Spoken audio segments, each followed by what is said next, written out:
Hi, my name is Maddie Thompson, and I chose Silver Falls for my recreation site. Silver Falls is located near Salem and Silverton in the Willamette Valley. In 1888, this area was known as Silver Falls City and was a center for logging and unsuccessful homestead farming. By 1900, June Drake, a photographer from Silverton, began pushing for it to become a state park until it was rejected in 1926 because of the stumps left from logging.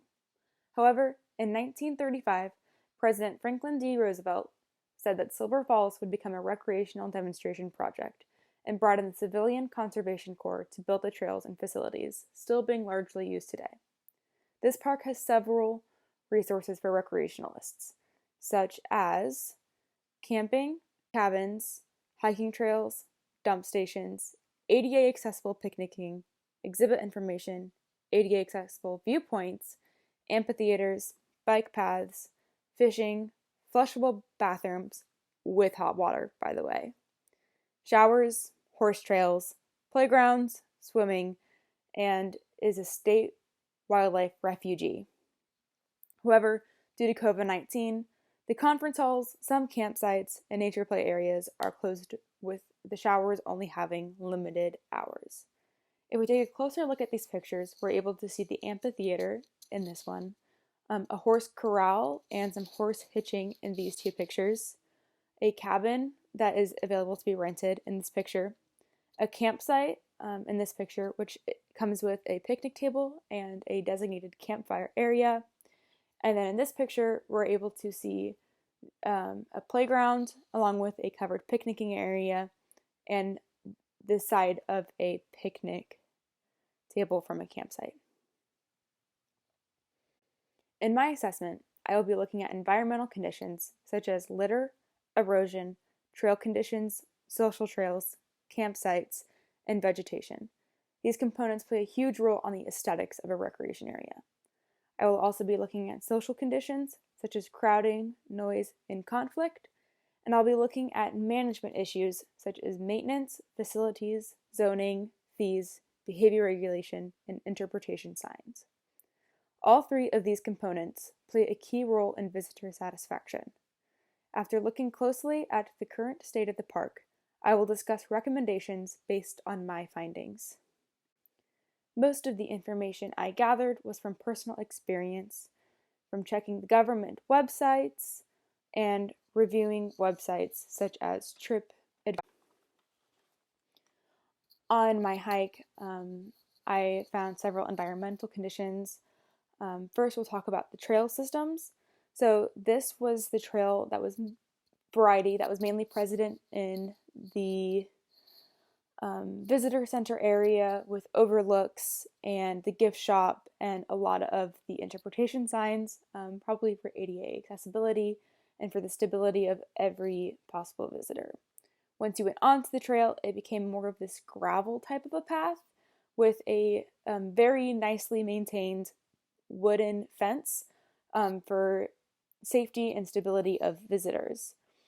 This was only around South Falls though, and so once you diverted from the main attraction, it did become a more muddy, primitive style trail with no railings unless if you were at a very steep part, in which point they did integrate steps and railings into the trail for visitor safety. If you look closely on this gravel trail though, you're able to see a reflection in this area, and that is actually a mini stream going down the trail. You can see the amount of water a little bit better in this picture right here. These trails definitely had some irrigation issues that need to get addressed. As far as littering goes, this was the only instance I was able to find litter. This is a tumbler and this is a water bottle. But this section of the trail was actually so steep that I think it would have been more dangerous to attempt to retrieve the litter than it was to just leave it there. As far as wildlife goes, I found it particularly interesting that even though this is a state wildlife refuge, I did not see any animals, even fish. When I looked in the streams and the rivers, I did not see any fish present, and I looked quite a bit at a lot of spots, which was very peculiar to me. I only heard birds my entire hike. If we look closer here, we're able to see a lot of the social trails present. Here you see social trails leading up in two different areas, going up in one direction. This was not marked on the map, and I honestly don't know what the purpose is for it. It is a similar situation to here. This social trail actually stops at the end of this log, and it diverts over this way, but just a little bit. Neither of them really seem to be going anywhere. They honestly don't make a lot of sense to me. Up towards the visitor center, there was this social trail here, and you can see it is in a rehabilitation process, partially due to the sign that says not a trail. If you look up here, this is obviously the most destructive one. They had to remove some of the pavement for maintenance, and instead of finding a different way down, people decided to just make one big social trail that made a big muddy mess and is probably going to take the environment a very long time to recoup from that. That being said, if you look very closely back here, you're able to see someone fishing, which is another one of those activities that this recreation site does provide to visitors. Taking a look at erosion, there were a lot of social trails that went down to the water like this. A good number of them are blocked off with a log, such as this one, which not only prevents people from making social trails down to the stream, but it also maintains the integrity of the trail and prevents erosion. If you look at this picture right here, you can see there's a steep switchback that goes around this corner and goes right up like that. In this case, they used a pile of logs to not only prevent erosion from having such a steep switchback, but also to deter people from making a social trail around this corner of the switchback, which is usually what occurs in switchback-style trails.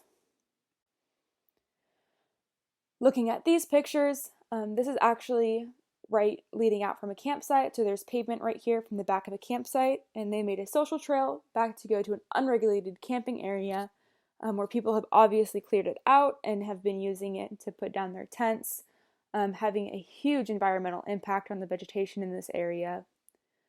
And then there's also social trails going down here to lead to the water and to a cave back in this area.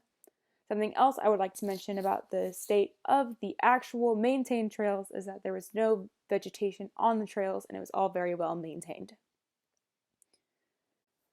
As far as the findings of my social conditions, there were a lot of cars in the parking lot when I got there, which I thought was very concerning because I thought I was going to have to be putting up with a lot of people on my 7 or 8 mile hike that I ended up going on. But once I got out of my car and I paid for my fee, I came to the realization that most of those people were just up at the visiting area or hiking around South Falls, which is the falls pictured in this slide here.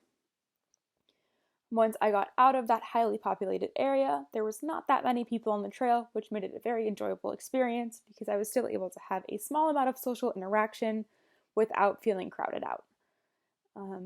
Everybody on the trail that I did come across had very good trail etiquette, and the proper party did step off the trail when it was necessary for people to pass by. And due to times in COVID, I would say about 80% of the people had a mask that they would pull on when they saw somebody else. Of course, there were the few people that did not have any masks at all. When looking at TripAdvisor, there were several reviews raving about how wonderful these hikes were. However, there were some conflicts. The main conflicts presented concerned the strict rules at campsites, the smell of marijuana and cigarette smoke, the litter left behind, and people bringing their dogs where they were not supposed to and not cleaning up after their dog. On my hiking, I personally experienced the smell of smoke and seeing dogs on the trail that weren't supposed to be on, but I really didn't mind too much about the dogs because, quite honestly, I just really love dogs.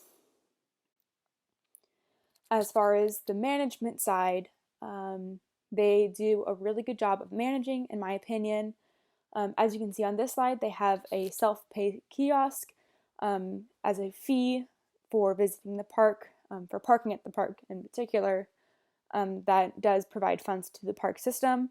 And they also had parking areas closed off with cones. My guess is probably due to a combination of it being still closer to a winter season and COVID wanting to limit the amount of people present at the park.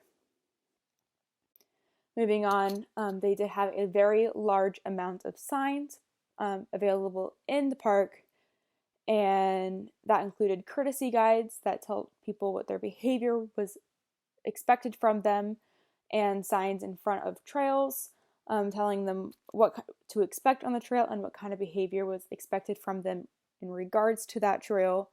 There were also lots of signs about the history, but I chose to not include any of those pictures. Once you got on the trail, they also did a very good job of making sure that was clearly marked so people did not get lost. At most junctions, they had posts, such as the one shown on this slide, that showed which direction you had to go a certain trail. And then on major junctions, they included a map of the park so you could see how to make your hike longer or shorter, or how to just get back to your car in general. So it was very, very difficult to get lost on this hike. They did a really good job of making sure everything was clearly marked. I also really enjoyed how they did the zoning aspect of it. If you see here, they have a bike path that is paved. It's the same path, just from different angles. And then they have the hiking trail that goes this way, which means that the hikers and the bikers were on two separate paths, which is good for a multitude of reasons. First being, it prevents the two-group user conflict, because then the cyclists and the hikers were not on the same trail. You did not have to worry about that conflict occurring.